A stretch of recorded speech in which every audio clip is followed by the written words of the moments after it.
Okay. I want to maintain the sentence pattern already established in the paragraph. So where is the sentence pattern? If you look before, you're going to find that we have two sentences, as you can find. You can just have a look at them, and we need to maintain. عاوزين نحافظ على السنتنس pattern بتاعتهم. فاقراها كده. Okay. City planners play an essential role in making safe places to live in and visit. Although they'll continue focusing on that goal in the years ahead, tomorrow's city planners will differ from current planners in some significant ways. Okay, so here the main topic is about city planners. Even the title is city or urban planners اللي هم بيخططوا المدن.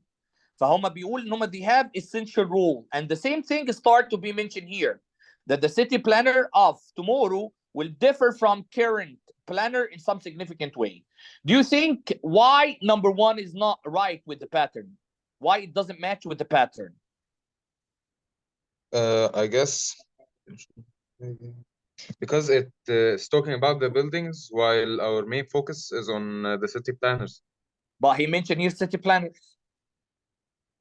He said to ensure buildings are safe during the initial construction process, city planners will depend on a new safety assessment option.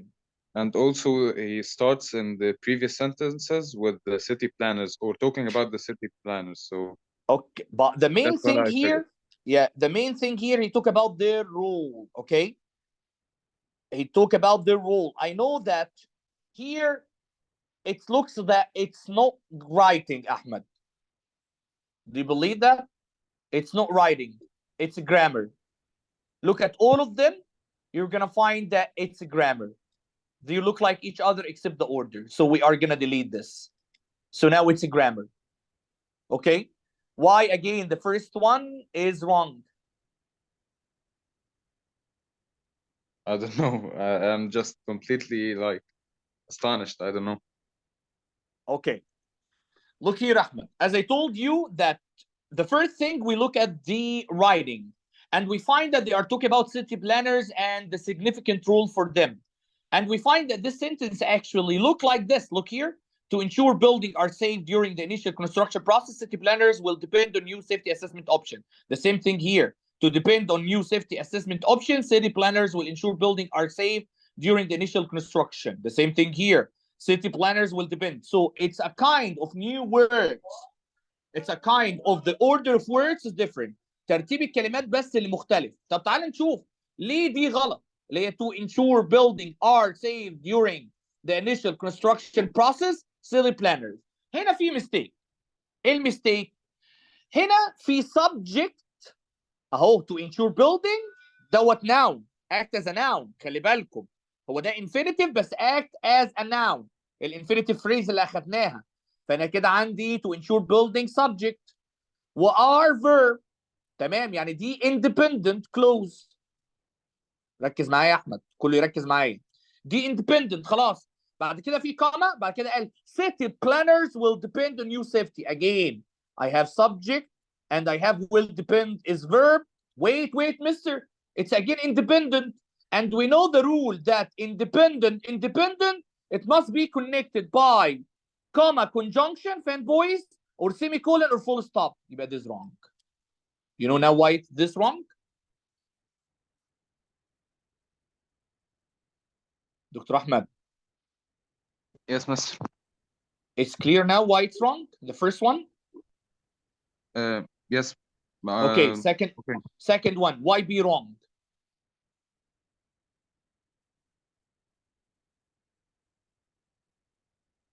Because it's like the one that we just canceled.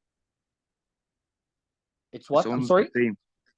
It's just like the one that we just canceled. No.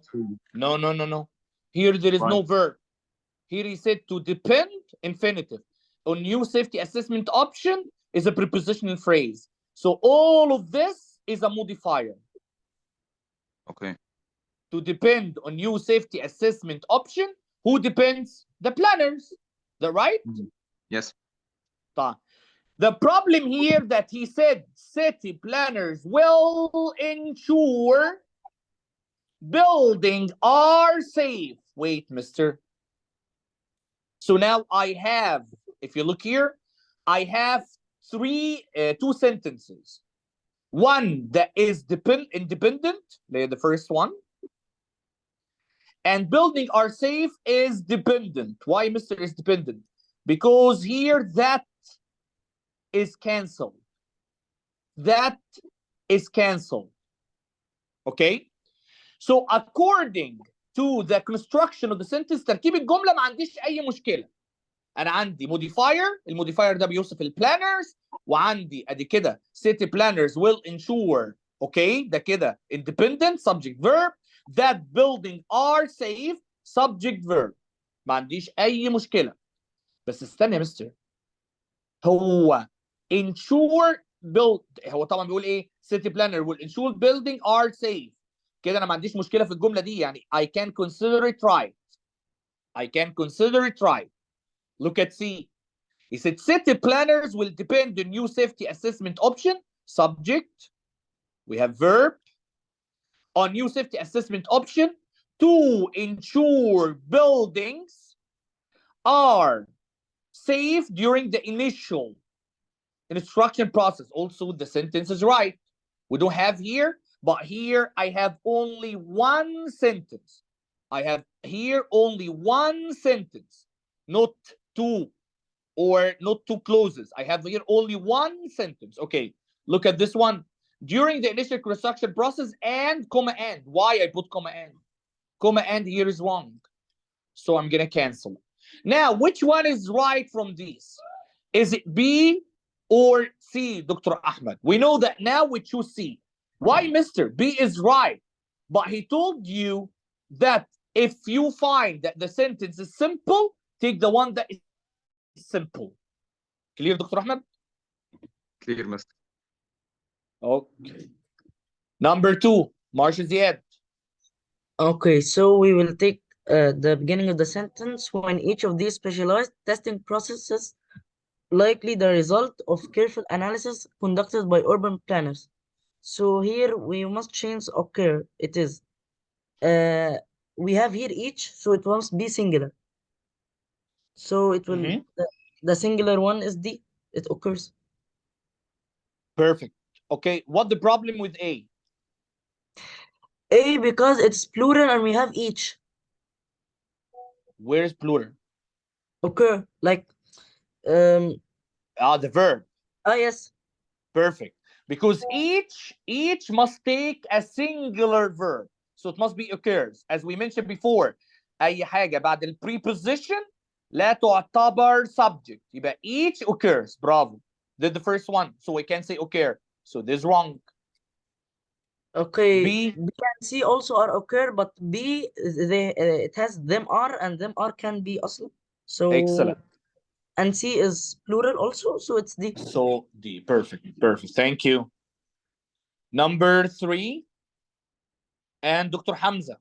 Why the answer is planning in number 3?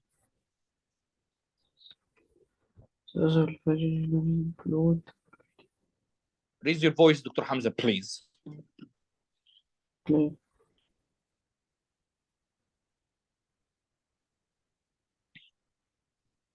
دكتور حمزة. Yes, yes. لا ده انا بعمل ريكورد واحطها على اليوتيوب، يعني هتنتشر دكتور حمزة كده هيعلي صوته. يلا. Use of relationships includes related they blend. Okay, I know that the answer is planning, but why planning? Why?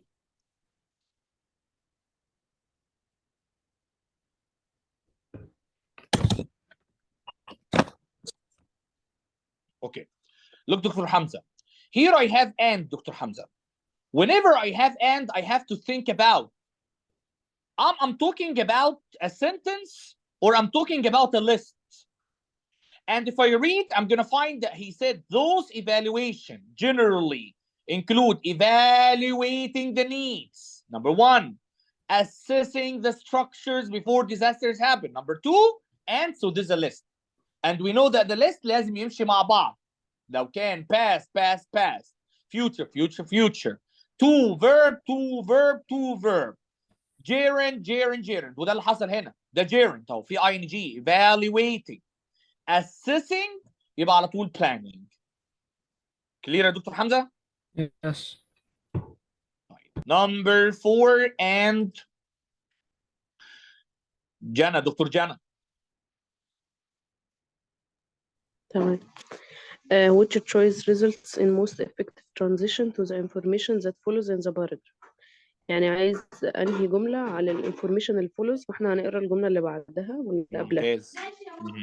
As a result, city planners have an array of non-destructive options to pick from when deciding how to variety structure, integrating for district integrity for disaster preparedness. تمام. And ensure building are safe for the company during disaster relief efforts. بعد كده اللي بعدها another initiative that supports city planners in providing communities with safe places to. طيب هو هنا بيقول ان هي حاجة تانية اللي بتعمل سبورت للسيتي بلانرز، فاحنا عايزين الجملة تبقى تعمل سبورت برضه للسيتي بلانرز. تمام. بس خلي بالك هنا احنا قلنا ايه؟ احنا قلنا بنعلم على الكي ووردز اللي هي nouns و adjectives، فهو عاوز اهم شيء اللي هي الجمله اللي بعد، فهو بيقول another تمام. initiative، ادي كده initiative that supports city planners اهي in providing communities with safe places to live in cold vision zero. انا عندي بتكلم عن safe places، وهنا اتكلم عن ايه؟ عن السيف بليسز برضه او البيلدينج السيف، فهي دي اللي بتعمل ترانزيشن للانفورميشن اللي بعدها. لو جينا شفنا بيه بيقول where buildings are accompanied، بس مش لاقيه مع اللي بعدها. لان هنا يعني بيتكلم موجودة عن بس مش ان لاقيه احنا مع بنشغلهم، يعني بيسكنهم، حد بيسكنهم. تمام. and ensure safety during. ده هنا بيقول ان هم بس عايزين يعني بيدي الامان في وقت الاخطار او الكوارث الطبيعيه دي. ماشي، هي تنفع برضو، بس هي تمام. دي. واحنا عايزين نقول ان السيتي بلينرز بيعملوا بيلدينج سيف لكل الحاجات، مش اللي هي مش كوارث طبيعيه بس يعني. طب بس خلي بالك هو قال لك هنا ايه and ensure buildings are safe for occupants، يعني ان هم يسكنوا during disaster relief efforts. فانت اخترت اللي هو اللي هي ديت، وما اخترتيش safety during disasters بس. طب ليه؟ مع ان الاثنين زي بعض. يعني انت بصيت هنا بيقول ايه and ensure buildings are safe، لكن هنا قال and ensure safety during disaster. ماشي، ما هي ايه بتقول ان البيلدينجز دي هي اللي هتبقى سيف، ان هي تقدر تحميهم من الاخطار الكوارثيه او الاخطار الطبيعيه، لكن سي بيقول ان هي بتحقق طب اقول لك انا هو هنا بقى في الحته دي سي تنفع، بس المشكله في الايه؟ في الجرامر. المشكله في الجرامر لان عندي and، فانا المفروض امشي بنفس الكاتيجوري بتاع اللي قبلها. فهنا بيقول ايه as a result city planners have an array of non-destructive options to pick from when deciding how to verify structure integrity for disaster preparedness. تمام. and انا عاوز جمله تامه. تمام. طبعا هي في هنا مشكله، ان المفروض اللي احنا عاوزين جمله to verify and ensure البيلدينج are safe، يعني ما تقولش ensure safety. تمام. تمام يا دكتور جنى؟ برضو لا، مش فاهمه قوي ليه. تاني نقول تمام تاني. ماشي، انا فهمت قصدك. انا هنا بتكلم عن الجرامر. هنا قال ايه and ensure safety during disasters. تمام. هو السيفتي دي لمين؟ تمام. للبيلد؟ لا، للناس. صح؟ للناس. لكن احنا بنتكلم على البليسز نفسها هي اللي تبقى سيف، مش الناس. يعني مش يقع البيت ونقول السيفتي بعد ما وقع، لا، انا عاوز المكان نفسه يبقى سيف. فهو ده الاهم. هو قال buildings are safe، هنا قال safety كجنرال وورد. وصلت؟ هي ايه مور سبيسيفيك؟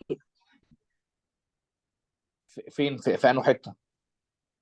ايه هي شرحت اكتر معنى ان هم يكونوا عايزين حاجه سيفتي، ان هم يعيشوا في امان. برافو. ايه هي كان مور سبيسيفيك عن السيتي بلانرز، ان هم عاوزين يعملوا سيف بليسز. سيف بليسز. أيوة. مش سيفتي للناس ساعه الديزاستر. وصلت؟ اوكي. وصل. طبعا دي طبعا delete the underline portion and end the sentence of the period it can be، بس في حاله ان هي لا. اصلا it's not related، لكن احنا لقينا خلاص واحده related ف it's the answer. clear جنى؟ تمام. اوكي. تمام. number 5 engineer ملك. Yes. يلا tell me why the answer is B here.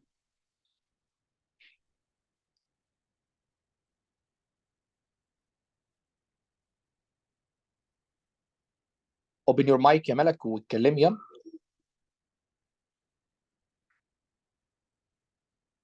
يعني شوفي دكتور جنى ما شاء الله كانت فاتحه المايك وبتتكلم، مذيع. عاوز كده يلا. ثانية يا مستر. طيب يا مالك ثانية. طب ثانية بتفكري ولا بتعملي ايه؟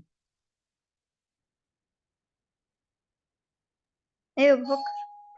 لا فكري معايا، فكري معايا، افتحي المايك وفكري معايا. نتكلم بصوت عالي عشان نفهم. يلا ها. هو بيقول هنا ايه؟ open the mic يا مالك، open mic، open المايك. بيقول this program and others like it encourage city planners to diversity the strategies they use to maintain or check safety. ممتاز جدا. انا عندي subject وعندي verb، معنى كده ان الجمله دي independent يا ملك. بعد كده الجمله الثانيه بداها بايه؟ which might mean improving. عندي كده السبجكت اللي هو which، وعندي الفيرب اللي هو might mean، معنى كده ان دي dependent او subordinate، ما ليها اسم تاني اللي هو subordinate. طب ليه حطينا الكوما قبلها؟ لانها it's not essential يا ملك اهي، it's not essential which might mean improving. المشكله عندي في دي. وهنا عندي كوما وقال before and after disaster. في قاعده يا ملك احنا قلناها كذا مره that we can put a comma before preposition. اوعي تحطي كوما before preposition. اوعي تحطي كوما before preposition. طب هي before دي preposition يا مستر؟ لا يا مستر، دي adverbial conjunction. لا هنا دي preposition. هنا برافو مارشال زياد. هنا دي preposition. Why? Before disasters, after disaster. دي prepositional phrase. يبقى الكوما is wrong.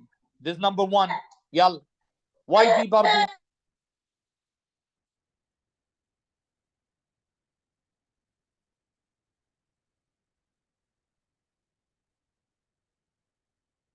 I'm gonna answer instead of Malak.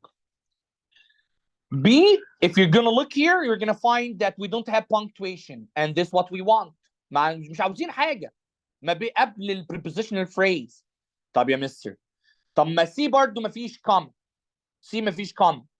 طيب D wrong لأن الكوما. خلاص يبقى A و D wrong because of the comma. يبقى the answer between B and C. Here we have one that has، نرجع بقى تاني. We have one that has a possessive S and the other one doesn't have. طب احنا محتاجين اس الملكيه possessive S or not؟ محتاجين. Why? Because here we have residence everyday lives. It's better to take the apostrophe. It's better to take the apostrophe. مع ان في قاعده برضو عشان ما فيش حد يقول المستر قال غلط. في قاعده بتقول noun plus noun we consider the first noun adjective. ونفس الكلام لو عندي possessive noun برضو we consider it as an adjective. But the best one is going to be the one with the apostrophe. Number 6 and engineer عمر. Yes, master. حظك يا عمر بقى جاي في الفوكاب. Okay. هساعدك. يلا انا هقرا لك وانت تقول لي ليه اخذنا integrate. تمام؟ تمام. integrate يعني يدمج يا عمر. integrate يعني يدمج حاجتين مع بعض. فبيقول one thing city planners keep in mind is that the growing destruction، يعني الخراب اللي بينمو، and frequency of natural disasters make it necessary to، انا كده عاوز verb to ايه بقى؟ development with emergency plans. لحظة في كلمة with. ايه بقى الفيرب اللي هيجي مع with؟ ينفع نقول apply with؟ لا. change with ولا integrate with؟ Great. integrate with. Perfect. Perfect March Ziad, perfect Engineer Homer. Okay, Streamer Adam, did you arrive to your home or still? Yes, yes. Okay. Here is Streamer Adam. Before you start explaining, we are talking about transition. Transition means that we move from one sentence to another. طبعا Streamer Adam يقول لكم على الترانزيشنز دي حاجات مدرستهم ممتازه في الحته دي ما شاء الله. تديهم الحاجات المتعلقه بالسات والاكت والاي اس تي. يلا قول. Okay. Today's city planners strategically incorporate specific materials that have a beneficial impact in situations of natural disasters. Furthermore, they might use a pavement that absorbs water to cope with the aftermath of floods. Okay, I just wanna speak something instead of Streamer Adam. Streamer Adam read a sentence before and after to know what is the relation. يعرف العلاقة ما بينهم ايه. لأن هو عنده furthermore addition يعني he add information. For example, exemplification. معلش أنا عامل mistake هنا. هي exemplification مش addition. Exemplification مش addition.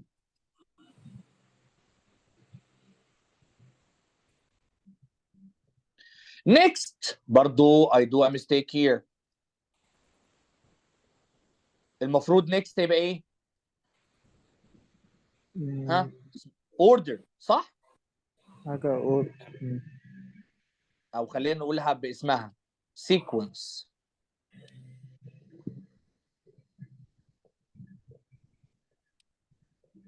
عشان لو دخل السات يبقى احنا عارفين الحاجات دي لان في اسئله للسات للحاجات دي. وسيميلرلي addition. تمام. طبعا I have to addition يا streamer Adam. Furthermore وsimilarly صح؟ كده بنكنسل. خلينا برضو نقول ان similarly agreement معلش عشان يبقى نمشي بالاسماء بتاعتها.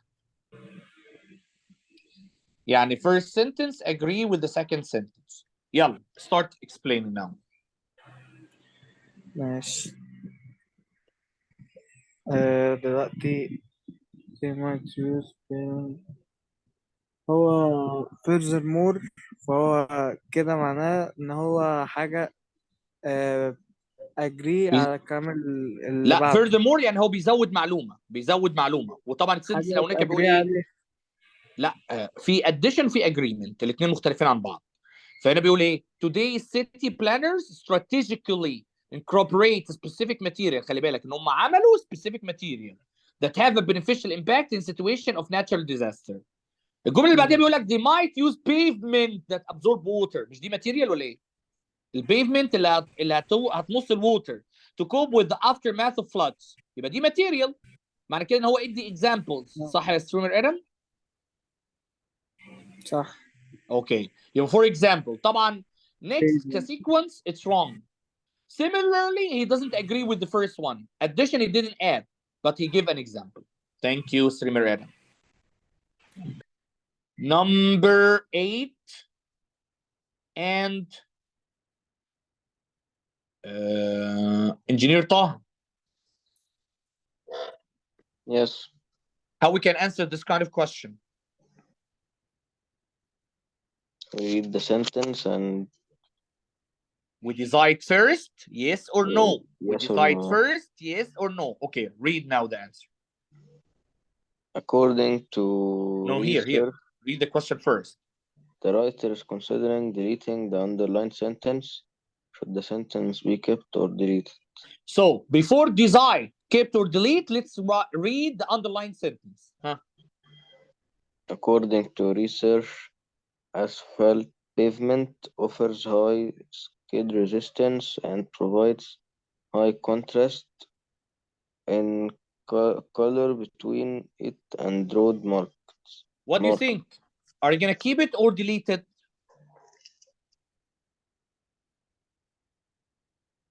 خلي بالك احنا في الاول في السنتنس اللي قبلها والتو سنتنس اللي قبلها كنا بنتكلم على الماتيريال هي beneficial in natural disaster. اتكلم هنا عن asphalt pavement as a material بس هو ما اتكلمش على العلاقه ده بيتكلم عن اللون بيتكلم عن skid resistance. انا عاوز حاجه فيها disaster so I'm gonna delete it. That right? Delete. Yes. Okay. Then after we decide Engineer Taha, that you're going to delete it, you have to read the reason to decide between them. Here he said, because it blurred the paragraph focus on the use of technology to help safe planner manage disaster. Yes, because actually in this one, we're talking how to manage disasters using materials. We're not talking about the color, contrast. We're talking about high skid resistance. The second one, he said, deleted because it doesn't provide specific examples. We're not talking because actually we had an example here. Clear? Yes. Okay, thank you. دكتور Hello. دكتور أنا عندي مشكلة هنا بعد إذنك. قول يا أنا جان. جنى أنا حليتها إيه في الامتحان وأنا حاسة إن هي إيه أنا مقتنعة بيها عشان هو بيقول طيب. إن هي provide supporting evidence عشان على الجملة اللي قبلها إن هو كان بيتكلم عن البيفمنت برضه. طيب ممكن تقولي لي فين البينفيتس هنا؟ ما هو بيقول offer high skid resistance and ما provide احنا high contrast. ما اتكلمناش على الريزيستنس، انا بتكلم عن هنا عن الديزاستر. تفيدني في الديزاستر صح؟ جيبي لي البينفيتس بتاعت الديزاستر. ها طب ماشي، اقتنعت بس ولا هي ليها لسه؟ علاقة برضه بالجملة اللي قبلها ولا إيه؟ ما هي ليها علاقه، لكن هنا بيتكلم عن ازاي البيفمنت دوت بيمص الميه عشان يمنع المشاكل اللي تحصل من الفيضانات. بعد كده رحت انت قلت لي ايه؟ ما احنا هنعمل اسفلت بيفمنت يا مستر عشان الايه؟ يدي لون كده زي ما الجيرلز يفضلوا يقولوا، يدي شموا ولا يدي ايه؟ ايه الالوان الغريبه اللي بتقولوها انتوا؟ فهنا تمام؟ يعني هي دي غلط عشان خاطر ان هي ما بتديش بنفيتس يعني. ما تديش البينفيتس اللي هناخدها في الديزاستر، ملهاش دعوه ان اللون مختلف او في كونتراست في الكالر. معلش اصل ايه هيفرق معايا ان البيفمنت لونه اسود ولا ابيض؟ انا هيفرق طبعا معايا يفرق. في الديزاستر ايه؟ تمام؟ تمام. وصلت؟ Mm. تمام يا جماعه. Number 9 and Can I say something? I'm sorry? Can I say something? Yes. By the way, chamois, it's a material, it's not a color. معلش بقى ما اعرفش في الالوان بتاعتكم في الوان لالا والحاجات دي زينه مش عارفها انا.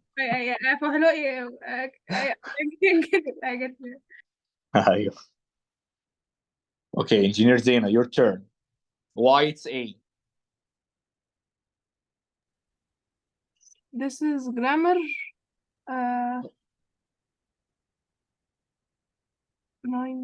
People who pursue careers in urban planning have a wide variety of educational backgrounds. Mm-hmm.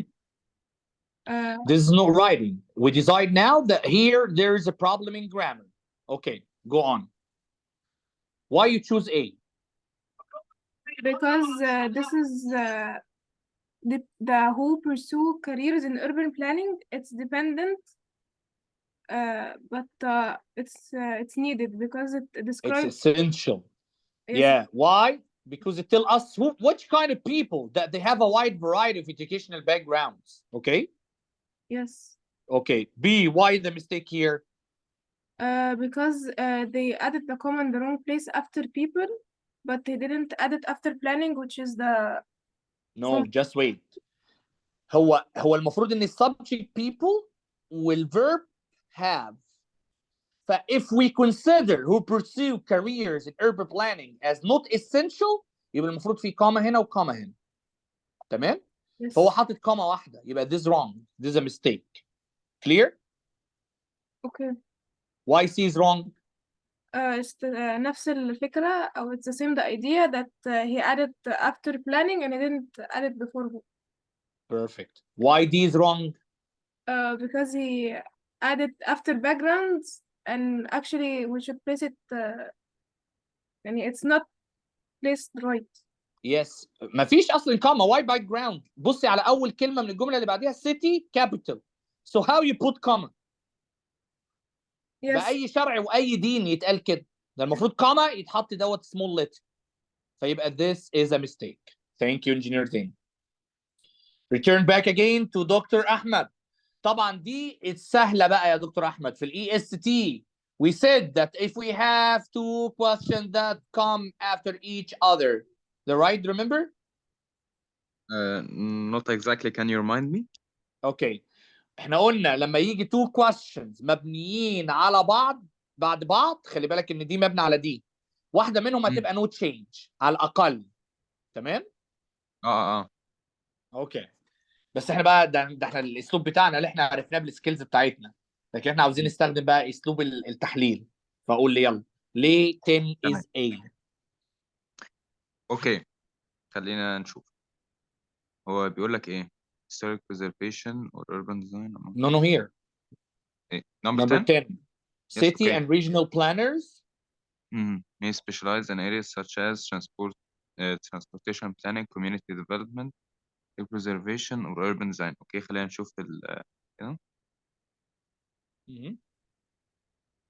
A is right. تمام، اوكي طبعا تمام. we have a هي list. لازم تبقى no change عشان احنا عندنا ليست، خلي بالك الاول عندنا planning comma community development comma historic preservation comma or urban design. اللي عرفني ان هو list or، فلا اما sentence لا اما list. فهو planning transportation planning community development historic preservation urban design. This is the list.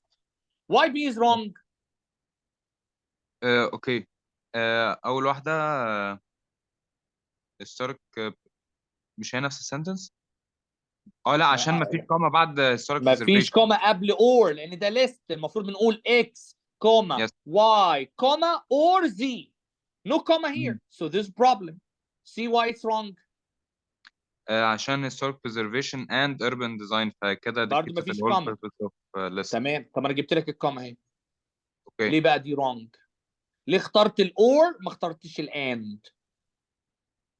عشان هي مش بيقول لك الهيستوريك يعني هو يا historic preservation يا urban design، مش اور اعتقد، يعني ده تفهمها من السياق يعني. طيب بص هنا هو كاتب ايه؟ City and regional planners may specialize. يعني انا بقول دلوقتي ايه؟ دكتور احمد may be specialized اوكي. So as they a can't be both. surgeon. It must be one. لا هنا مش may specialize، يعني هو هيدي choices صح؟ مش هيدي مش هيدي مجالات. يعني انا بقول ايه؟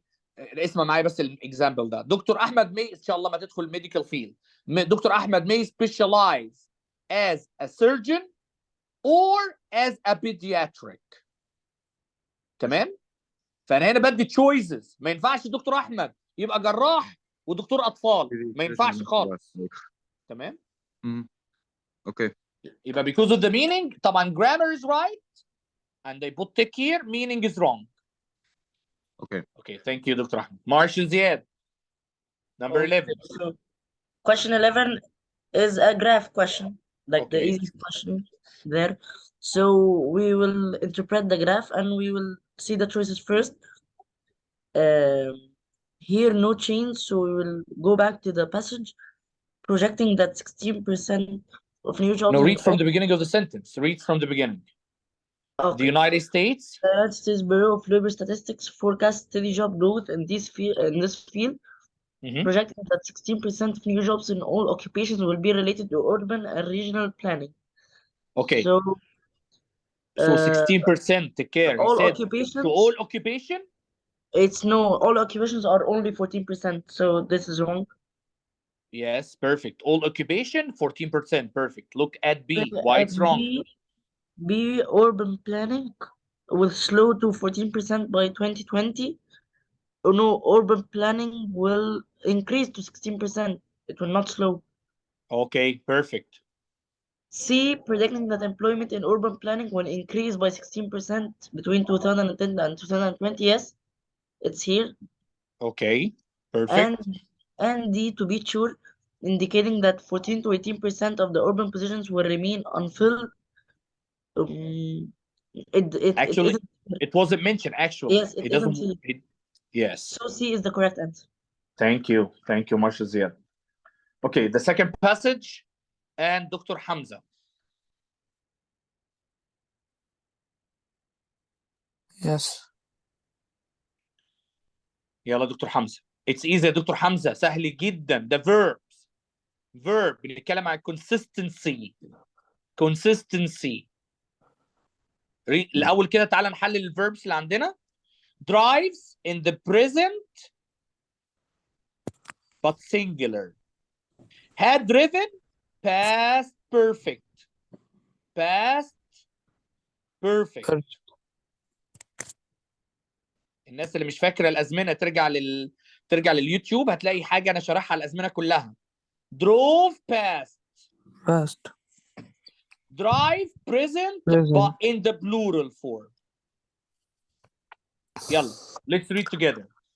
Music can bring about a range of emotion looked deep into the recesses of our minds that have us breathe out into a judge, drives us into conflict or cause us none too big. So why I'm gonna choose drive, the present in the plural. Why? Because we have can bring and have. طيب.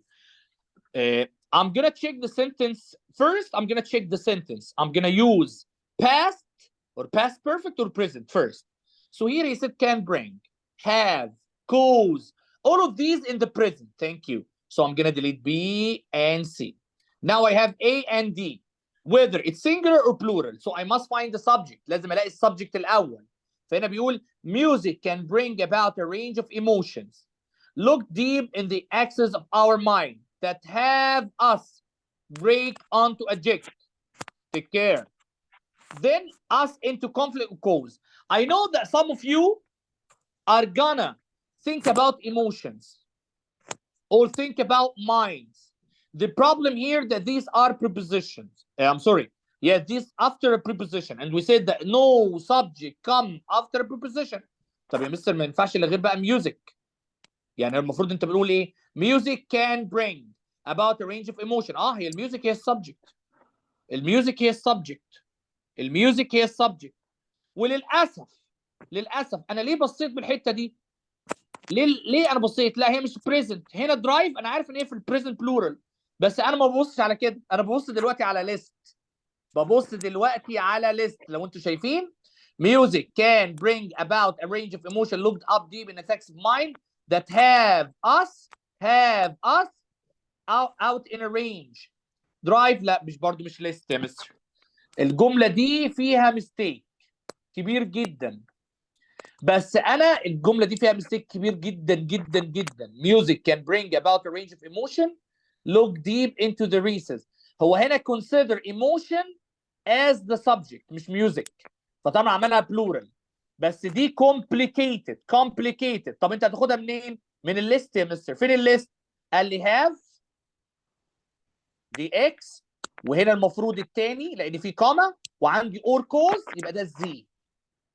x y z، عندي x have وزي كوز يبقى على طول الواي هتبقى درايف. جراماتيكال. اوكي، هيبقى هنا بلورال مش سنجلر يا مارشال زياد. have وكوز يبقى هنا درايف، مع ان الجمله complicated. يعني هو حسب دلوقتي ان السبجكت emotion. It's very complicated. انا برضو عندي كلمتي ان no subject come after a preposition. No subject come after a preposition. بس حتى لو عنده mistake we are looking at logic. عندي have x وcause z يبقى اللي في النص تبقى drive. كلير دكتور حمزة؟ Yes. اوكي. دكتور جانا number 13. تمام. we know that دكتور معلش كبر شوية عشان مش راضي يكبر من عندي. طيب طيب احنا هنا هنقول through the archaeological discoveries made in France and Slovenia دي we know that ناند ريسل ده تقريبا اسم حد او اسم شخص، وهنا بيقول لا as long دي as كذا يوم. نيندرتالز دي مجموعة يعني. مجموعة من الناس. تمام. هات كرييتد ده الفيرب بتاع اللي هي المجموعة دي. ده برافو. لحظة بس عشان ايه نمشي معاهم عشان نفهمهم. اولا من اول through لغاية سلوفينيا دي موديفاير، جملة بعيدة عننا دي، ولا subject ولا verb. السبجكت بادئ من هنا اهو. subject we know، بعد كده ده الاندبندنت عشان برضو يبقى ايه الناس فاهمه. بعد كده that خلاص بدأنا جمله dependent. Neanderthals دي subject، والverb زي ما وهاد قالت دكتور created الفيرب. جنى had created. تمام. فاحنا هنا احنا هنختار بي عشان انا احط كوما بعد السبجكت وكوما قبل الفيرب، يعني يبقى عشان دي السبجكت non جاي بعد essential. الفيرب. عشان ما انا دي لسه هقول ان هي يعني بي قولي. طب البنكتيشن بتاعها كده صح، ان احنا حطينا كوما قبل بعد السبجكت وكوما قبل الفيرب. تمام. فاحنا كده معانا لا اما نحط بي لا اما نحط ايه، فاحنا كده بقى هنشوف ان الكلام ده نون اسينشال ولا مش نون اسينشال. هو نون تمام. اسينشال. هو احنا المفروض ان احنا نقول ان مجموعه من الناس دي هات كرييتد كومبلكس على طول، مش لازم مش هقول ان يعني التاريخ ده بالنسبه لنا مش مهم. ممتاز. دكتور جنى بينتها لك، قالت لك A و B ممكن يبقى صح، بس نعتمد على هي essential ولا non essential. لو essential you're gonna take A، مفيش اهو كوما بعد وقبل، خلاص مفيش مشكله. بالظبط. لو non essential ناخد B. طب دي why it's wrong؟ لان هو حط ال non عشان essential اللي هي long دي ال non essential. طب سبت as لوحدها ليه؟ ما ينفعش نقول neither cells add had created، ما ينفعش، يبقى this wrong because of this comma. طب why also ودي here حط كوما دي بعد حط years كوما ago برضه فصلها. بعد years ago برضه غلط. فصلها برضه عن ايه؟ ال 53,000. طيب عشان نقرر هي essential not essential نقرا الجمله ونشوف الجمله من غير اللي هي الاندرلاين. can be understood or not. can be understood or not.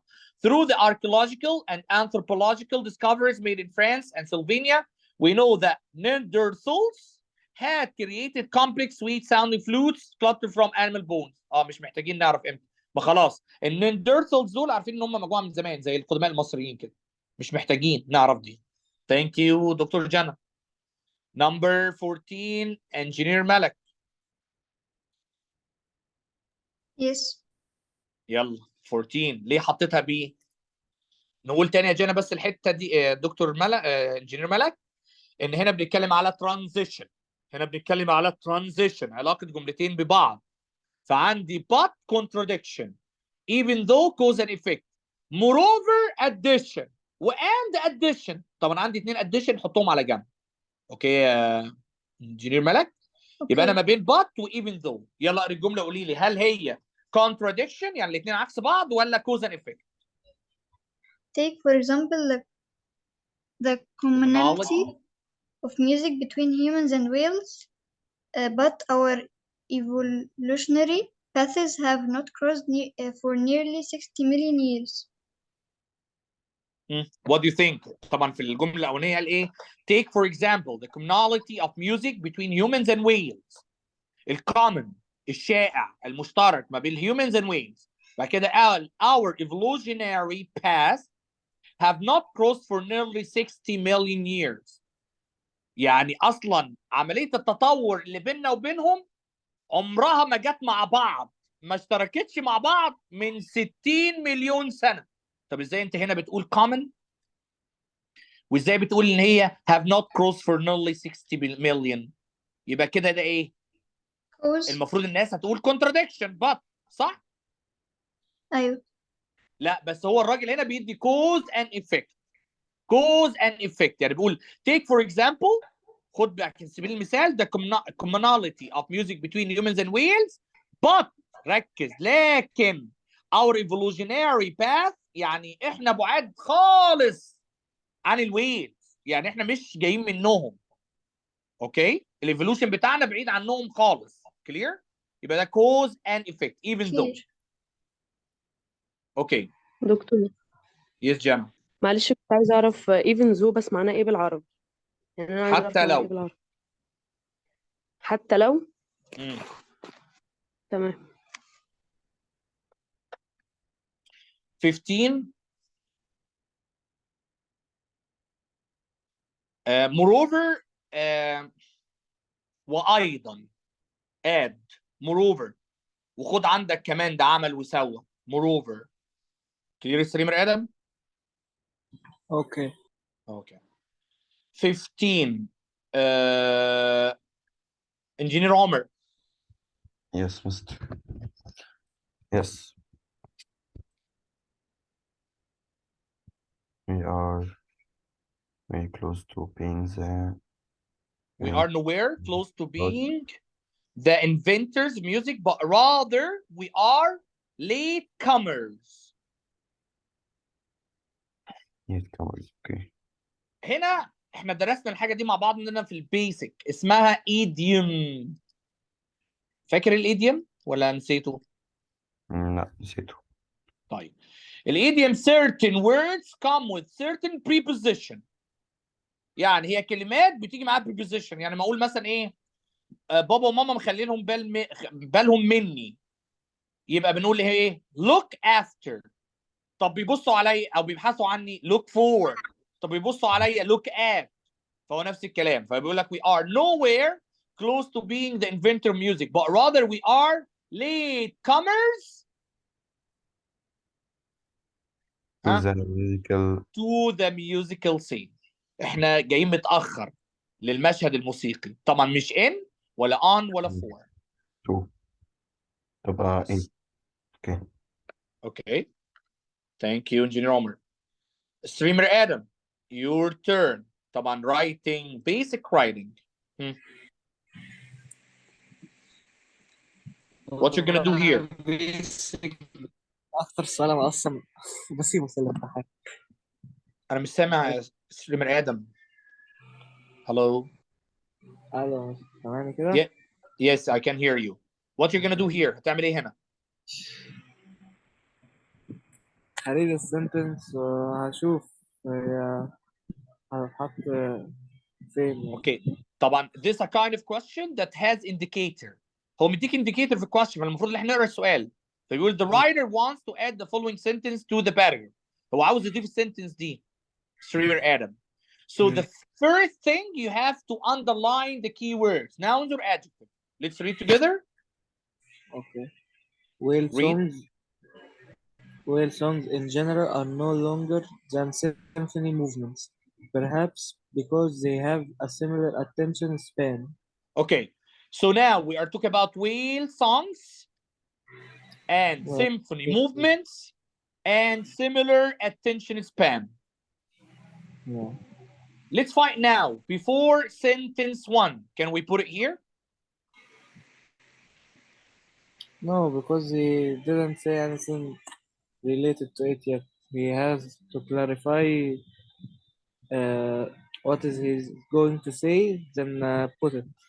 Excellent. Agreement, cohesion and coherence with the sentence. هنا الجملة اللي بيقول ايه؟ It has been observed that human songwriter tend to recruit many of the same technique as humpback whale composers. فالمفروض هي ما تبدأش لأن دي تعتبر a topic sentence. Okay. After sentence 1 here, is gonna be clear?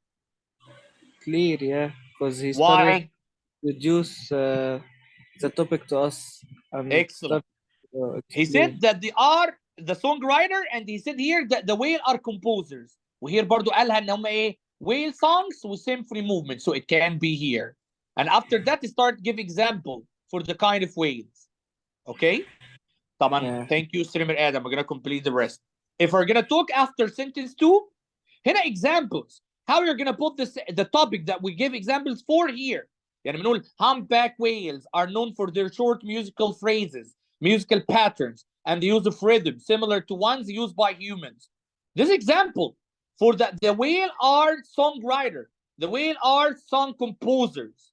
طب after sentence 3, despite the fact that humpback whales have هو بيتكلم هنا humpback وهنا الhumpback, so why you're gonna put it here? ده اصلا main topic after sentence 1. Thank you, streamer Adam. Okay, now for Engineer Taha, number 17, vocab.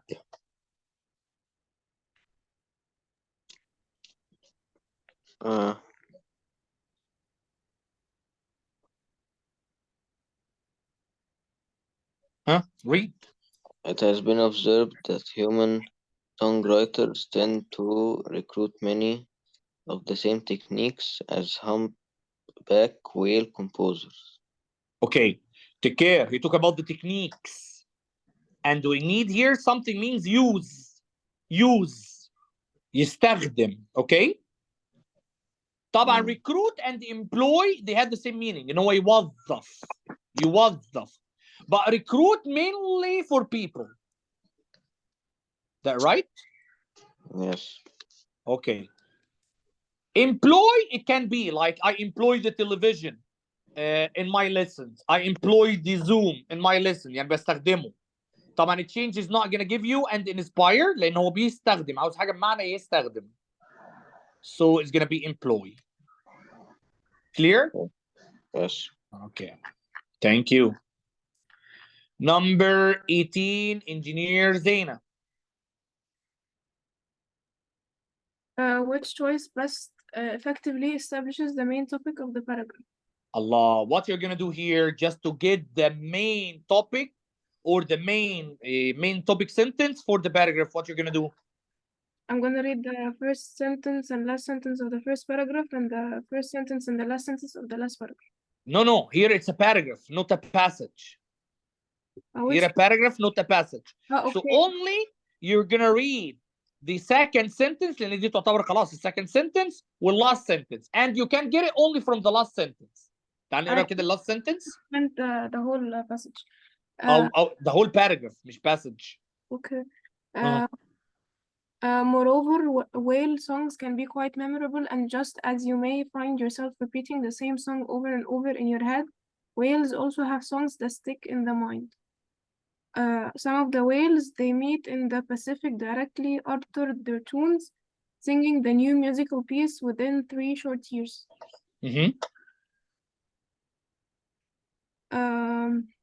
At first, tell me what they are talking about. They are talking about what here? They're talking about that the whales have as well songs that that we might actually listen to and enjoy. Okay, that's enough. Let's find now here. Which one is gonna be the topic sentence? Katie Payne is considered the pioneer of research conducted on whales. They don't talk about Katie Payne and her husband as well. Whales are interesting creatures that have caught scientists' attention for the intricate tune they emit. Yes, it's true because tunes are yes, and this actually was mentioned that you talk about the tunes. Okay, the last one. Scientists will further study the sounds emitted by whales. They didn't mention.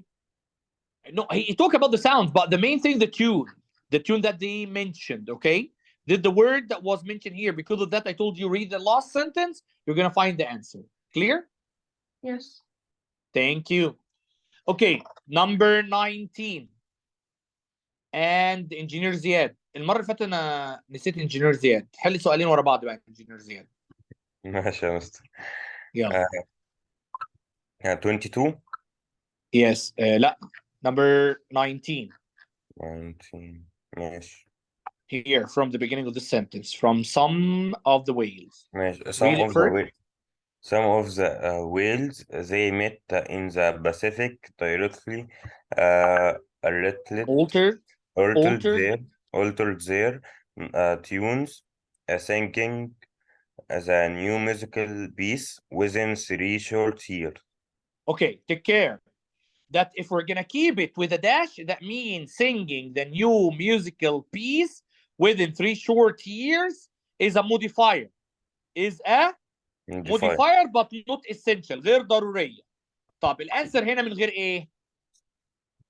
من غير سلاش. من غير اي شيء، خلي بالك ان الكولن قلنا الكولن for explanation or examples. ده ولا explanation ولا examples يبقى cancel. السيمي كولن we put it between two independent clauses. يا عم اللي جاي بعديها مش independent clause، ده عبارة عن phrase مفيش subject verb، يبقى انسى دي. يبقى حضرتك هتقرر ان هي مهمة لا مش مهمة. نقراها تاني. Some of the whales they met in the Pacific directly altered their tunes, singing the new musical piece within 3 short years. مهمة ولا مش مهمة؟ مهم. لا مش يبقى مهم. ايه؟ مش هنحط الايه؟ الداش. خلاص؟ clear؟ clear.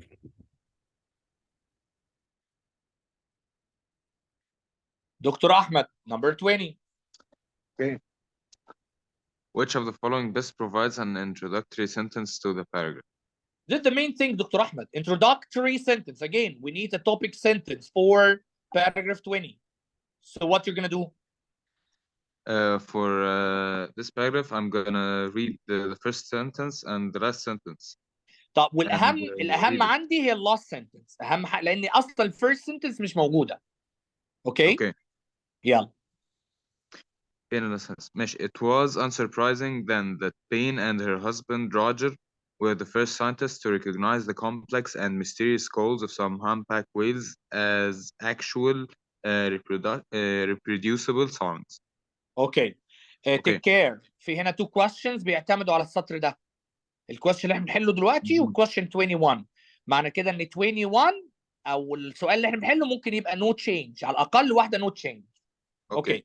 So he said here it was unsurprising then that Payne and her husband Roger were the first scientists to recognize the complex and mysterious call of some humpback whales as actual reproducible songs. Okay, let's find which one talk about that. Look at the first one. Okay. Katie Payne and Roger were well-known researchers that excelled in their careers. Nothing here mentioned in the The excellent for them at their careers. Okay. B. Many people believed research in music had to include the music of the animals around us, not mentioned again. We don't mention animals, we mention only the whales. Yes. C. Katie Payne was an excellent researcher and was proficient in reading music, again not mentioned at all. Yeah, we are not talking about her as a personal. Okay, the last Yes. one. There have not been many scientists who have dedicated their research to a cross-disciplinary topic, but Katie Payne was among the few who did. It's Because here he mentioned that she was actually noticed or recognized the complex and mysterious calls of the humpback. So she is dedicated to the research. Clear? Yes. Thank you. 21 marches yet. Actually, I told you, I give you a clue that if we have this, actually, we depend on it. So that means that maybe one at least is going to be no change, but we need to know why. Why Okay, so you're going to keep it mysterious. It's a vocab question, so we will begin from the beginning of the sentence. It was unsurprising then that Payne and her husband Roger were the first scientists to recognize the complex and mysterious calls of some humpback whales as actual reproducible songs.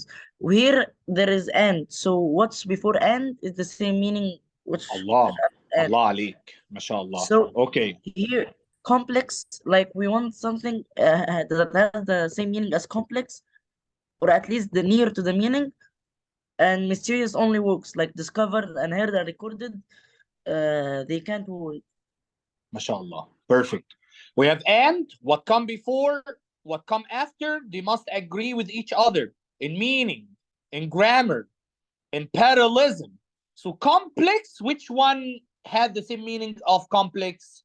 هو حد يقول لي discovered مستكشف ولا heard ولا recorded؟ لا، هي mysterious لغز، يبقى complex فيها لغز زي غرفة 207. 22 دكتور حمزة. I need a conclusion. Yes.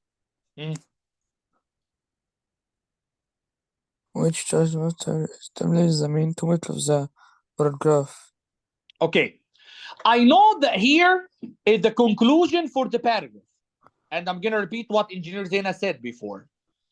Whether the introduction, and Dr. Ahmed also, whether the introduction or the conclusion, it depends on first sentence. طبعا لان انا عاوز كده conclusion فمش هبص على last sentence. First sentence. ركزوا معايا بس. لان اصلا الباراجراف ده احنا جبنا له first sentence. الباراجراف دوت جبنا له first sentence. بس استنى يا مستر. هو مش دوت اخر سؤال في الباراجراف؟ معنى كده ان هو اخر حاجه في الباسج. That means it's better to depend on the passage. You have hiccup? تعال تاكل شكلك كده. يلا لو قلت لي الهيكب ده بيجي منين هديك هدية. دكتور حمزة. Yes, how is you? تعرف الهيكب بيجي منين؟ ايه سببه؟ No. طب امال احنا عاوزين نبقى طب ازاي؟ يلا انجينير زينة. Oh, I think it's because when the diaphragm and the rib cage يعني اما breathe in المفروض ان هو يعني مش عارفة I can't explain it بس المفروض it gets wider يعني ف when You are near, but it's actually we call it, it's a reflexive. It's a reflexive. yes, so when It's it an stops يعني and we can't breathe out it hiccup yeah. So you can solve it only by a small piece of sugar or anything sweet. لان الناس كان زمان كده، الناس اللي ما بتفهمش تقول ايه يعني، ما تعرفش في العلم، تقول انت في رمضان لما حد يجي له هيكب فيقول لك ده انت مش صايم بقى، ده انت فاطر. ده ريفلكسيف يا عم، ده بيحصل في اي وقت، بس you can stop it by eating something sweet. Thank you. ليكي هديه عندي يا زين. اوكي يلا دكتور حمزه، احنا قلنا دلوقتي which choice best concludes the paragraph. We mean the passage لان this is the last thing.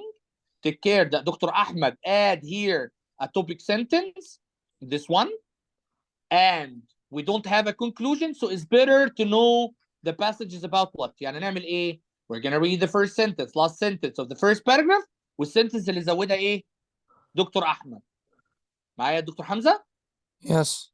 فبيقول music can bring about a range of emotions locked deep into the recesses of our minds that have us break out into jick, drive us into conflict, or cause us none too big. The first sentence, last sentence. Take, for example, the commonality of music between humans and whales, even though طبعا لسه فاكر الأسئلة أهو. Our evolutionary, no, this is the last sentence, I'm sorry. We are nowhere close to being the inventor of music, but rather we are late comers to the musical scene. And take care, he برضو add about whales. Let's look here, the sentence that Dr. Ahmed added. He said, there have not been many scientists who have dedicated their research to a cross-disciplinary topic. Which topic? About the music that produced by the humpback whales. Or a cross-disciplinary topic, but Kane Payne was among the few who did. يلا, why you don't choose A, دكتور حمزة؟ أنا أقراها وأنت قول لي ليه ما اخترناهاش. For the first 30 seconds, there is mumbling, sometimes awkward giggling, as the audience gets used to the deep rumbling groans and high-pitched squeaks. What do you think? Did he talk about songs here? Did he No. talk about music? No. So cancel. Look at this one. In the 1970, Payne led a team. He mentioned Payne. In this one, in this sentence that was added by Dr. Ahmed, led a team that released a 5-track, 34 minutes album called Songs of the Humpback Whale. To everyone's surprise, it became a hit and sold more than 1,000 to 125,000 copies, making it the most popular nature record of all time. So here, he talk about Pain that was mentioned here. He talk about the song that was mentioned in the beginning, or music. So it can be B. صح يا دكتور حمزة؟ Yes. طب Pete Seeger. طب هي اسمها بيت سيجر؟ اسمها كيت بين، صح؟ مين بيت سيجر دي بقى؟ ما عملتش منشن خالص. وهنا كاتب عن السونجز، لكن those people are new. We don't hear about them. Pete Seeger and Judy Collins, superstar at the time, wrote songs inspired by these songs. No, thank you. Again, when NASA, we didn't talk about NASA, launched their golden record about abroad the Voyager spacecraft in 1977, one of Payne's songs was included on the 12 inches gold-plated disc. But we are not talking about space. We are talking about humpback whales. So this is wrong. Clear, Dr. Hamza? Yes. Okay. I'm going to send for you the others because I want to go to a reading. So you can watch. If you have any question, please return back to me and tell me that we need more explanation for why the answer is like that. Now I'm going to go to the reading for this test. And we're going to start with Dr. Jana.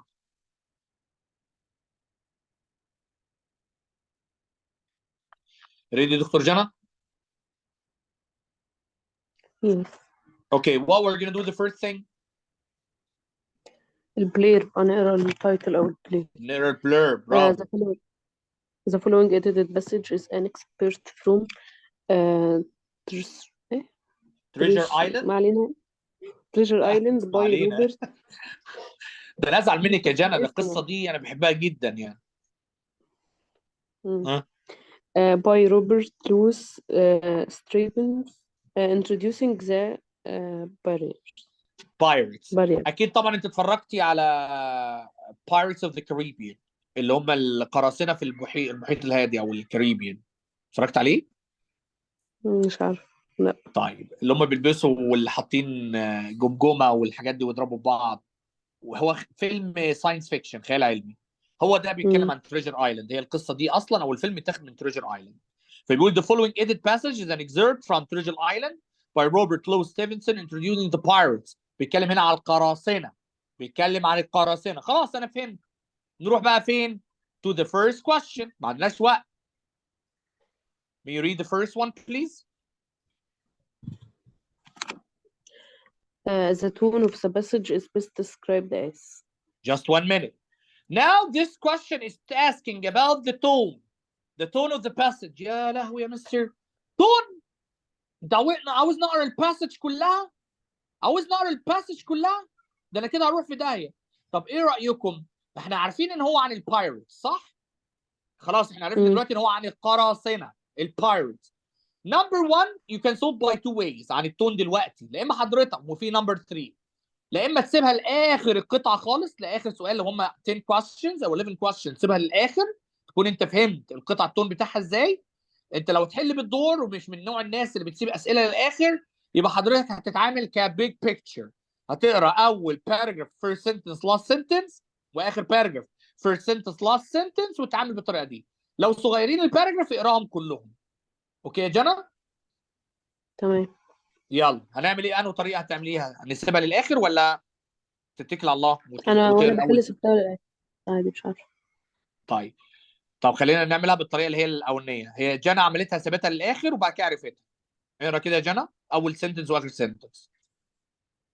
It was not very long after this that there occurred the first of the mysterious events mysterious. تمام. that led us at last of the caption through not as you will see of these affairs. ايه ده خلصوا من الكابتن بتاع السفينه وبيقول لك mysterious يعني فيها الغاز. طيب last sentence. The caption has risen aerial than usual and set out down the beach, his cutlass swinging under the broad skirts of the old blue coat, his brass telescope under his arm, his hat turned back upon his head. Okay, now he is describing the captain. وطبعا بيقول لك cutlass يعني عنده sword، عنده سيف في ايديه. Okay, the last paragraph. طبعا it's easy the last paragraph because it's small. ثواني. Campbell, you know no me. Here. And who else? And who else? Returned the other, getting more at his ease. Black Dog, as ever was, come for to see his old shipmate Billy. Shipmate Billy. At the Admiral Bilbo. In Bill was have seen a sight of times us two since I lost them to Talons, holding up his mutilated hand. ده شكلهم متحلفين لبعض، يعني في مشكله، في حاجه مش مفهومه، في خناقه، بيتخلصوا من الكابتن، والكابتن راح قابل بيلي وبيقول له تعالى لي يا حبيبي، يا اللي انت عملت فيا سويت كذا وكذا. يلا. طيب. Okay, I'm gonna read for you, Jenna, and tell me why. Tranquil and calming. مش احنا قلنا and what come before come after؟ فترانكويل هتبقى معناها ايه؟ كل حد هادي او حد هادي. طبعا العمليه ما كانتش هادي، ده اتخلصوا من الكابتن وبعد كده عملوا بيتخانقوا. طيب بي thrilling and invigorating. برضه thrilling يعني فيها حماس. ايه رأيك؟ هي ممكن تمشي ان فيها حماس صح؟ بس الحماس بتيجي لحاجة بوزيتيف أكتر يعني، بس ماشي ممكن يعني انا معاكي. الاكسايتمنت بتيجي لحاجة بيبقى فيها happiness، مش بالظبط. حاجة مش انا خناقة. خايف في خناقة. ممكن برضه. طب سي ambiguous and ambiguous strange. and ambiguous strange يعني حاجة حد غريبة، متشائم أو حاجة غريبة. ولا tense ما يعني في شد and unsettling tense في tension. طبعا هي هتبقى تنس اللي هي دي، عشان عشان هي ايه؟ في ambiguous خناقة. بتدي emotions أكتر مش برافو. هو في خناقه، في ناس بتتخانق مع بعض، وفي ناس ضربت بعض، وفي ناس اتخلصت من بعض، فخلاص تنشن. في تنشن، في something that put me in tension. Thank you. So as we said, this kind of tone, if it come in the beginning of the passage, you can leave it till the end until you know the whole thing in the story, or you can solve it immediately as Jenna made it right now. Okay, let's go to number 2 and Engineer Malik. Yes. Yalla Malik, read the question and tell me what kind of skill this one. As used in 130, wanting most nearly means. Okay, so this vocab. what kind of skill? Vocab, perfect. So now I'm gonna go to line 30 to take the full sentence. I'm gonna take the full sentence. I need the meaning of wanting. يعني كلمة سهلة، بس انت روح لان الكلمات في الاي اس تي سهلة جدا، بس لازم ترجع. هي wanting اهي، هقراها لك ونشوف. بيقول he was a pale tall creature يعني white wanting two fingers. ايه ده؟ هو عاوز صبعين يا انجينير ملك؟ wanting two fingers. ركز بقى لان دي هتبقى مشكله لو احنا ما عرفناش نركز. wanting two fingers، هو مش معقول عاوز صبعين of the left hand، لا ده شكله كده مقطوع له صبعين من الليفت هاند. wanting two fingers of the left hand and though he wore a cutlass. يبقى هو مقطوع له صبعين. هنا wanting مش عاوز، هنا wanting يعني مقطوع. عرفت منين يا تيتشر؟ لان مفيش حد بيكون عاوز صبعين يا ملك، صح؟ أيوة وغير صح. كده ان هو قال لك and though، وبالتالي he wore a cutlass يعني هو لابس سيف. عارفين الايد اللي هي كان مع البايرتس دي اللي هو لابس بدل ايده حاطط سيف مكانها؟ he didn't look much like a fighter. So is it desiring, hoping, needing or lacking؟ lacking، ما عندوش. طبعا ممكن ناس تحلها بطريقه ثانيه. desiring و hoping و needing يعني حاجه عاوزها، والوحيده اللي هو فاقدها هي lacking، مفقوده مش موجوده. Thank you Engineer Malik. Someone left.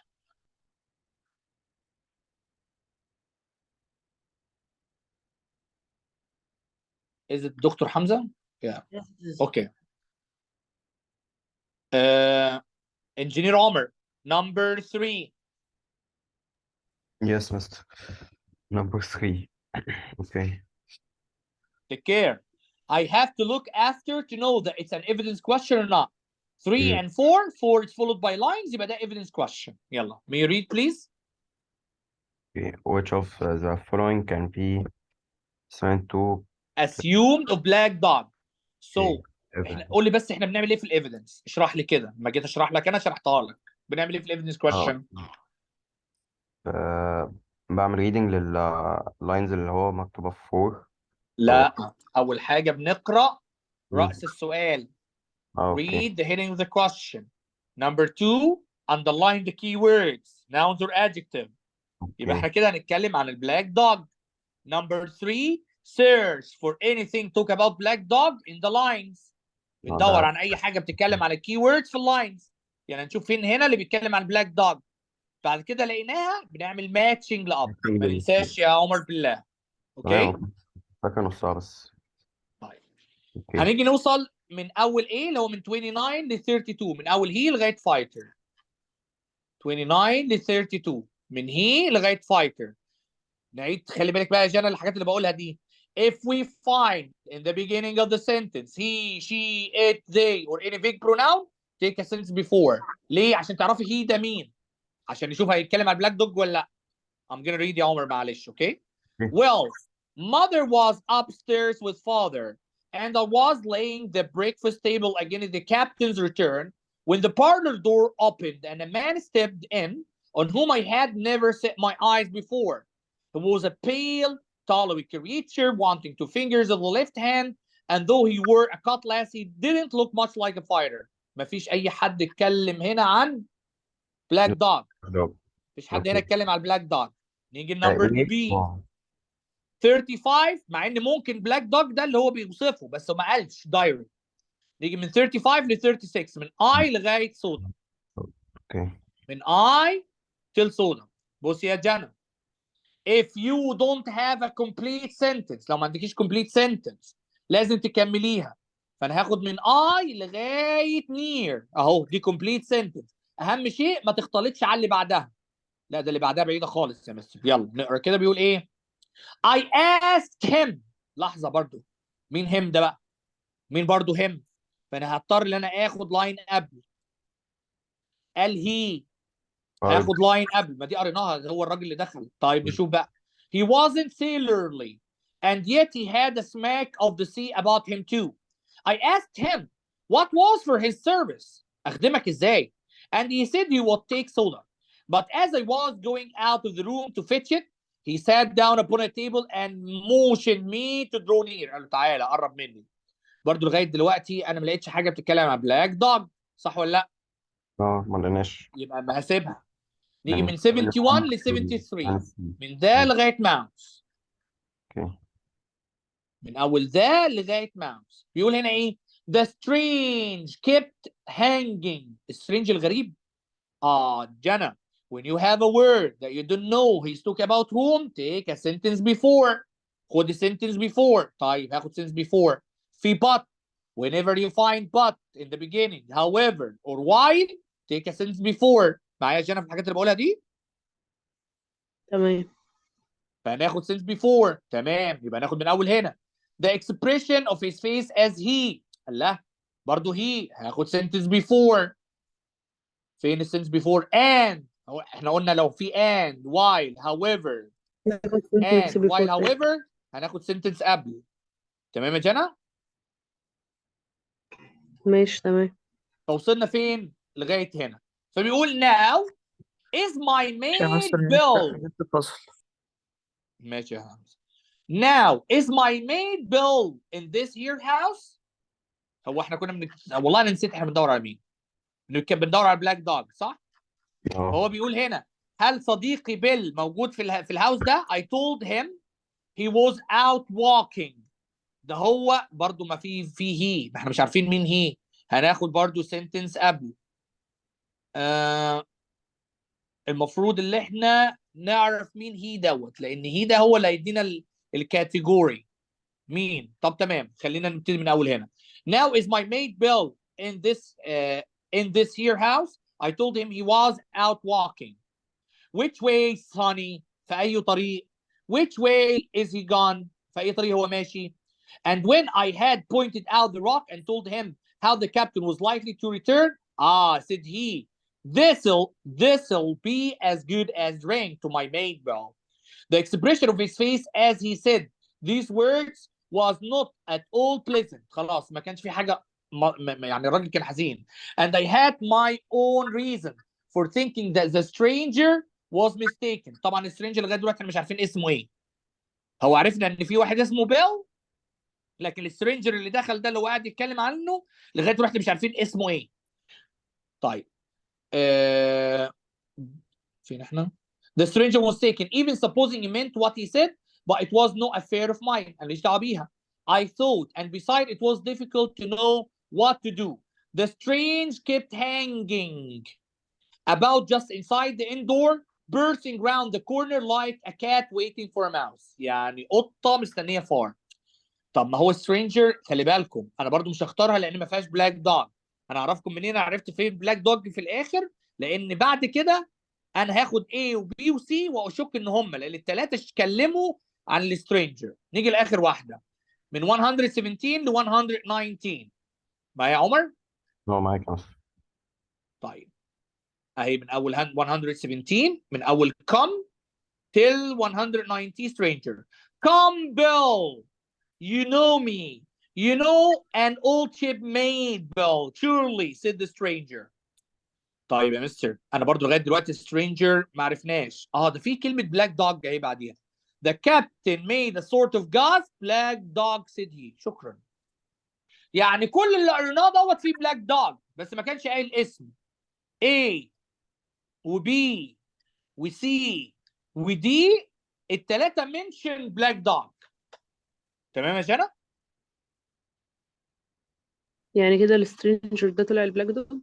ما هو السترينجر بلاك دوج. فايه كان السترينجر هو اللي بيتكلم وبي كان فيها سترينجر. اما الولد قال له انا حطيت له صودا. خلينا نشوفها كان فيها سترينجر ولا لا. 35 ل 36 اهو كان بيتكلم عن ايه. تمام. وسي برضه بيتكلم عن البلاك دوج اما كان بيساله. ودي يتكلم عن البلاك دوج وهو بيتكلموا مع بعض. تمام. طب احنا هنعمل ايه دلوقتي في الحاله دي يا مستر؟ لو A وB وC ودي نافعين هنعمل ماتشنج يا جنى. هنعمل ايه؟ ماتش. تمام. يعني المفروض نقرا القطعه ونشوف مين اللي بيمثلها بيعمل انتربريتيشن هنا تفسير ليها. طب يا مستر يعني نرجع تاني من 29 ل 32 ونقراها. ايوه 29 ل 32. طبعا مع هي هناخد من الاول هنا. Well, mother was upstairs with father and I was laying the breakfast table. Again the captain returned when the parlor door opened and a man stepped. اللي هو البلاك دوج اهو. In whom I had never set my eyes before. He was a pale بيوصفه now. He was a pale, tall creature wanting 2 fingers of the left hand, and though he wore a cutlass, he didn't look much like a fighter. تمام. شوف مين اللي يمشي معاها بقى مع ايه. He has bad intention for meeting the captain. لا ما قالش. ده بيوصفه. He has never been to that parlor before. برضه ما قالش. He enjoy playing tricks on people. ما قالش. ده بيقول لك ده مش مقاتل اصلا. He has a very easy going character. لا ما قالش ان هو سهل. ما قالش. ده بيقول لك ايديه حط فيها كات كلاس. طيب نيجي اللي بعديها. يبقى كده A doesn't match with anything from here. تمام يا جنى؟ تمام يلا. نيجي ل 35 ل 36 اللي هو هنا. I asked him. طبعا him فيه فهناخد اللي قبلها. He was not sailorly. هو مش بحار. And yet he had a smack of the sea about him too. I asked him what was for his service and he said he would take soda. But as I was going out of the room to fetch it, he sat down upon a table and mentioned me to draw near. قال له تعالى جنبي. طب he has bad intention for meeting the captain. ما جابش سيرة الكابتن هنا. He has never been to that party before. برضه ما قالش. He enjoy playing tricks on people. ما قالش. He has a very easygoing character. برضه ما قالش. يبقى شكرا. يبقى B is wrong. من 71 ل 73 اللي هو البارت كله اللي احنا خدناه دوت. Now is my maid Bill in this. ده هو اللي بيقول اللي هو البلاك دوج. Now is my maid Bill in this here house. I told him he was out walking.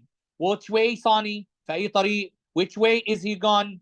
And when I had pointed out the rock and told him how the captain, خلي بالكم الكلمات اللي انا حاططها دي, was likely to return, said he, this will be as good as drink to my maid Bill.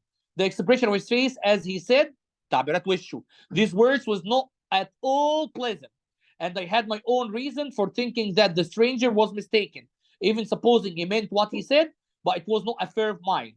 I thought, and besides, it was difficult to know what to do. The stranger kept hanging about, بدأ يمشي, just inside the indoor, peering around corner like a cat waiting for a mouse. قطة مستنية فار, عاوز يقبض عليه. He had bad intention for meeting the captain. ده قطة مستنية فار, bad intention. هو منشن الكابتن اللي هو بيلي. ماشي. يبقى كده سي ماشيه مع ايه. تمام يا جنى؟ ايوه تمام صح. He has never been to that bar before. لا ما قالش. Enjoy playing tricks. برضه ما قالش. He has a very easy. لا very easy دي مش موجوده خالص. يعني very easy اصلا دي من الاول الغيها. اخر واحده 117 119 لما قابلوا بعض بقى. Come Bill, you know me. You know an old shipmate Bill. Surely, said the stranger. The captain made a sort of gasp. Black dog, said he. احنا كنا واقفين اصلا لغايه هنا. تمام. برضه نفس الكلام ما قالش. يبقى الباد intention كان was mentioned there. انه هو كان cat waiting for a mouse. Thank you engineer عمر. streamer Adam. Number 5. Which of the following best describes the narrator? The same thing, it's a tone question زي الأول بالظبط. زي الأول خلي بالك النريتور he mentioned many times هو شكله كده هو اللي بيشتغل بيقول I service he talks to me. فتعال نشوف الكلمات خلاص احنا عرفنا لأن question 1 and question 5 the same answer. ها في نمبر 1 كنا اخترنا ان هو tense and لا كان هنا uncertain. بيتكلم على التون لكن هنا بتكلم عن النريتور اللي هو الولد اللي باباه ومامته اصحاب الان وهم بيعملوا واللي هو بيجيب الاكل ليه وكان راح يجيب له صودا تمام احنا خلاص عرفنا فعاوزين نعرف الولد دي صفاته ايه. اقرا كده. courageous and Courageous brave. and brave. Courageous and brave. Naive and Does he mention that he's brave? No. Okay. Naive and compliant. What do you think? بريء ومطيع. اما الراجل قال له تعالى اما سأله كان بيجاوب صح ولا لا؟ Yeah. ها otherworldly and strange. He wasn't strange. He wasn't strange. Timid and benevolent. طب لو ما كانش timid لو ان timid ما كانش هيرد على حد وكان هيسيبه وبيشتغل في حانة. So the answer is what? B. Thank you. يعني ايه timid يا دكتور؟ timid يعني shy خجول. تمام. Okay. Engineer Taha. Question number 6. Which of the following best describes the relationship between the first paragraph and the rest of the passage? Okay, this is a little picture. So what we're gonna do, we have to read the first paragraph. We have to read the first paragraph. احنا اصلا قرينا اول سنتس واخر سنتس منها اللي كان introduction للسين. May you read it now all please?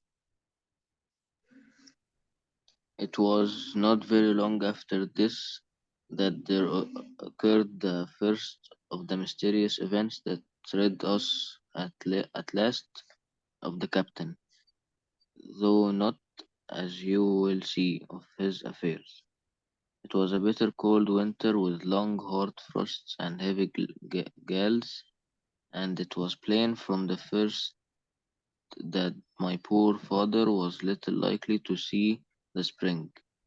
He sank daily, and my mother and I had all the inn upon our hands, and were kept busy enough without paying much regard to our unpleasant guest. It was one January morning, very early, a pinching frosty morning, the cove all grey with hoar frost, the ripple lapping softly on the stones, the sun still low and only touching the hilltops, and shining far to seaward. The captain had risen earlier than usual and set out down the beach, but cutlass swinging under the broad skirts of the old blue coat, his brass telescope under his arm, his hat tilted back upon his head. Okay, so as you can find here, he just tell us what happened. هو اتخلص من الكابتن مش اتخلص ان هو قتله لا اتخلص من مشاغله خلاص. And start explaining about his father, about his mother, about the captain that living with him, and what he did one morning. Okay, let's go now to find what the relation.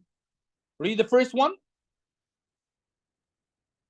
Main events followed by sub-events. Did you think that the one that we're reading right now is main events? No. It's an introduction, صح? مقدمة. Yes. Okay. A close-up of a character followed by the description of a wider setting. Is it a close-up for a character?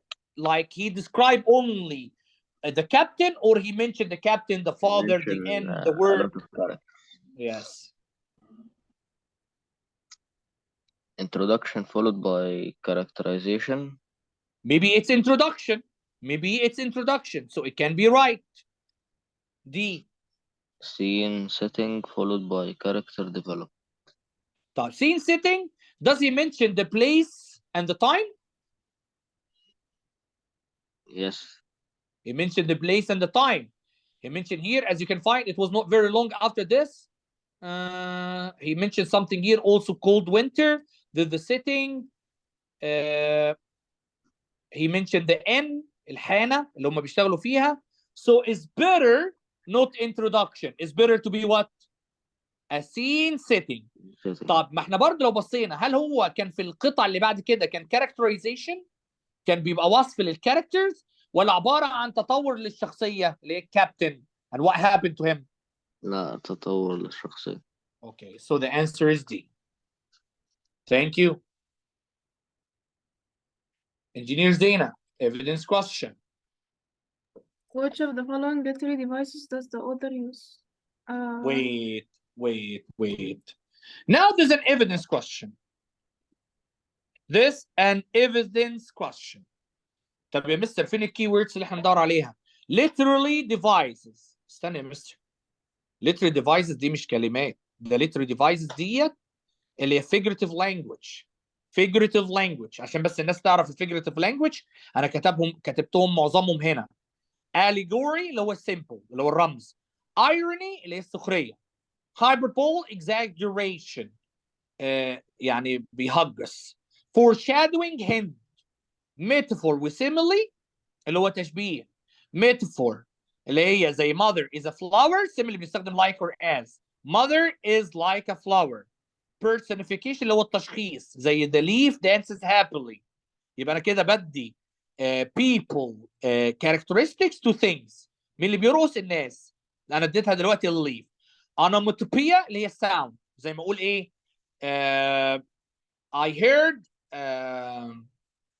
I heard a shoot bomb here.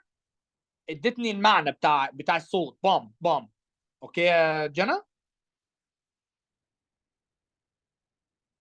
دكتور انا فهمت اول اتنين الميتافور والسيميلي بس ما فهمتش التانيين اللي بعدهم personification او ما تشخيص. سمعتهمش كنت بكتب.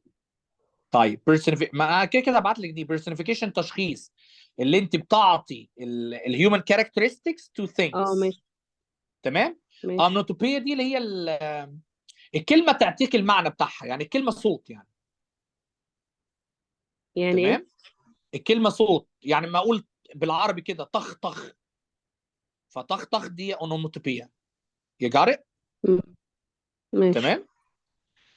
تمام. الاليجوري سيمبل هو الرمز وايروني سخريه وهايبربول اكزاجريشن فورشادوينج هيم. تمام. طب هنا دلوقتي احنا عندنا انجينير زينه وقعت في حوسه. طب انا هدور لك على الحاجات دي في القطعه كلها يا نهار ابيض. لا. فانجينير زينه عملت ايه؟ عملت سويتشنج. بدل ما تدور على الكلمات هتعمل ماتشنج على طول. يعني هتقرا السنتنس وتشوف فين الحاجه اللي موجوده هنا. هل في allegory في irony في hyperbole ولا foreshadowing. Let's go from 1 till 5. Yes, Marcia Ziad. Your voice was lagging at the last minute, I think, yeah. Okay. We are talking about that because here no keywords the important that we're gonna search here لان دي حاجه عموما حاجه general. هنعمل بقى الطريقه العكسيه نعمل ماتشنج. نشوف A ماتش مع مين من دول B ماتش مع مين من دول. Okay, engineer Zena, let's go from 1 till 5, from it till affairs. It was not very long after this that there occurred the first of the mysterious events that rid us at least of the captain, though not, as you will see, of his affairs. Okay, what do you think now? Is this a kind of foreshadowing? He gave us a hint that something will happen to the captain? Yes. So this is foreshadowing. So D foreshadowing will match with A. Foreshadowing will match with A لأنه اعطانا hint إن في حاجة في الآخر هتحدث للكابتن. So it can be, let's read from 24 till 29, from well till before. While mother was upstairs with father and I was laying the breakfast table against the captain's return when the parlor door opened and a man stepped in on whom I had never set my eyes before. Is there any kind of figurative language here? No. So nothing. No allegory, no irony, no hyperbole, no foreshadowing. الراجل بيحضر الترابيزة ومنتظر الكابتن يجي. From 35 till 36, we read it before. Take care, it's not a complete sentence, we're gonna complete it. I asked him what was for his service, and he would take soda, but as I was going out of the room to fetch it, he sat down upon a table and motioned me to draw near. Okay, do you think that there is any figurative language here? No. No. Let's look at the last one from 121 to 127. 121, take care, there is and, so we're gonna take a sentence before. A black dog, said he. And who else? Returned the other, getting more at his ease. Black dog as ever was, come for to see his old shipmate Billy at the Admiral Benbow Inn. Ah, Bill, we have seen a sight of times, us two, since I lost them to Talons, holding up his mutilated hand. Okay, so here we don't have even, حتى لو بيقول black dog is no allegory, it's not a simple, this is his name. So the answer is gonna be what? D and A. Thank you. Okay, now the question for Engineer Ziad. Yes, Miss. Read Engineer Ziad, please. As used, line 35, service most merely means. Okay, there's a vocab question, that right? Yes. Okay, so let's go to 35. خلي بالكم 35 36 دي اتعادت مليون مرة. حفظناها خلاص. يلا, take the whole sentence.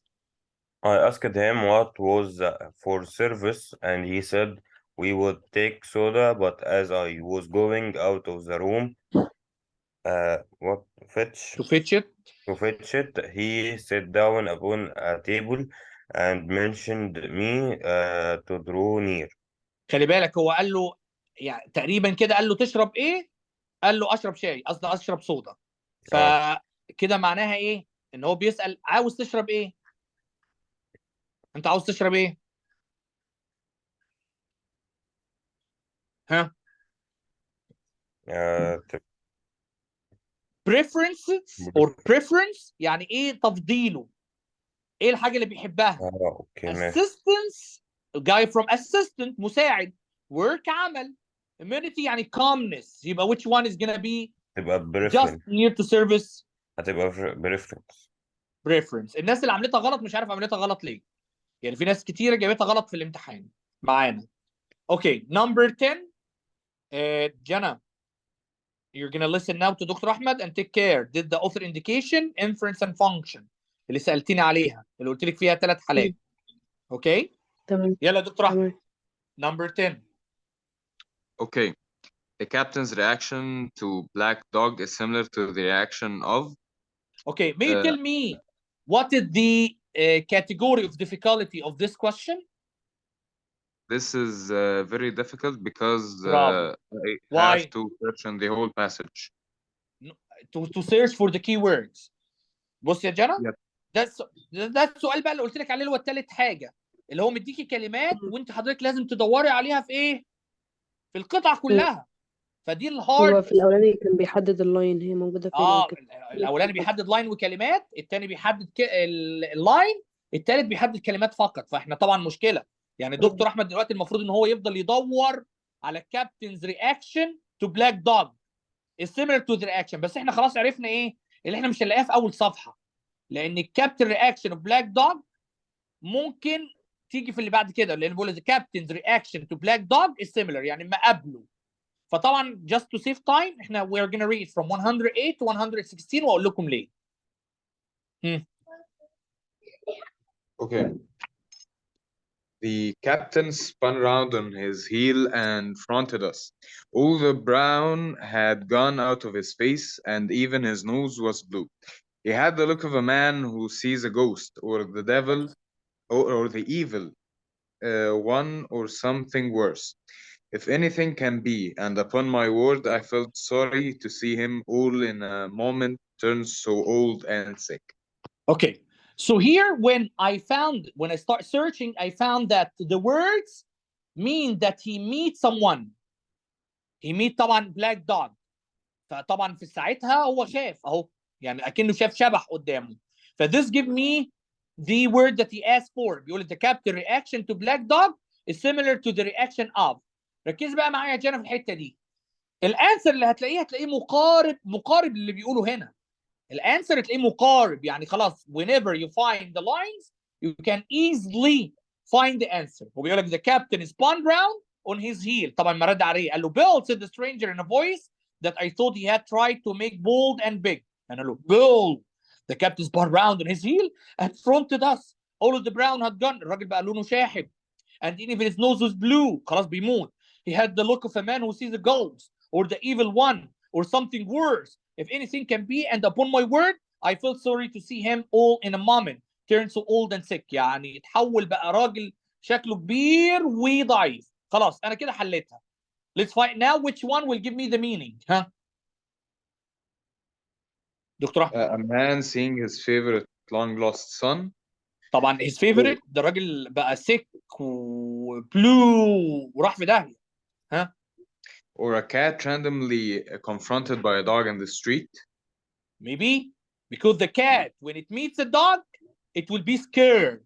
هتبقى خايفه، والراجل ده خاف، ده شاف شبح قدامه. So it can be. Or a woman seeing a rival co-worker coincidentally after a year.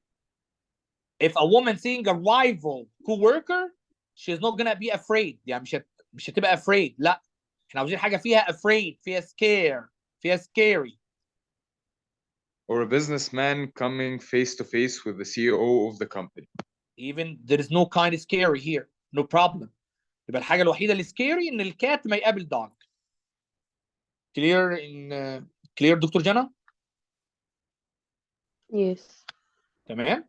بس عشان ادي بس indicator for this kind of question for الناس اللي نسيت، on the inference or the author indication and the function come in 3 ways. The easy question, the medium level question, the hardest question. The easiest question, he will give you words plus lines. The medium is gonna be only lines. The hard is gonna be words. Whenever you find the line, it's gonna be easy for you to find the answer. Okay, I'm gonna stop here. For the people that مين اللي حجز خليني بس اعمل stop recording.